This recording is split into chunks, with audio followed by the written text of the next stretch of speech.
Three former U.S. intelligence operatives have admitted to breaking U.S. laws by carrying out hacking operations for the United Arab Emirates.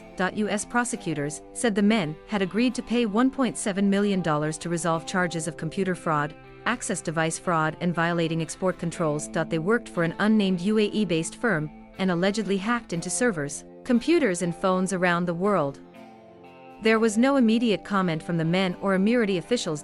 Earlier this year, the UAE was accused of using malware from the Israeli company NSO Group to spy on journalists, dissidents, and rival governments. The U.S. Justice Department said the former intelligence officers, U.S. citizens Mark Bayer and Ryan Adams, and former U.S. citizen Daniel Garrick, initially worked for a U.S. company that provided cyber services to a UAE government agency in compliance with the International Traffic in Arms regulations.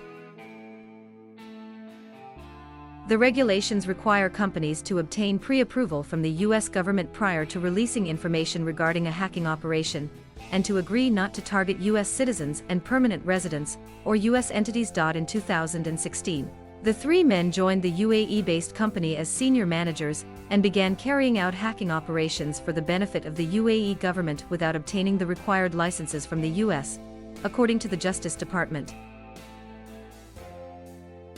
Over the next 3 years, it alleged, they supervised the creation of two similar sophisticated zero-click computer hacking and intelligence gathering systems, Karma and Karma 2, that could compromise a device without any action by the target and allowed users to access tens of millions of devices made by a U.S. technology company that was not identified.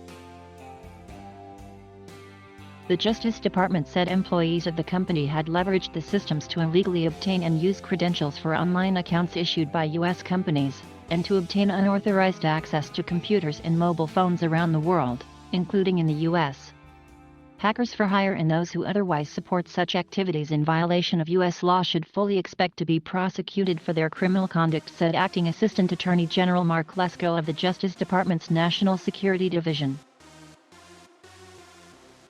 The Justice Department said it filed the charges against the three men under a deferred prosecution agreement that requires them to pay financial penalties, sever ties with UAE intelligence or law enforcement agencies, and never again seek a U.S. security clearance. Thank you for watching. Please subscribe.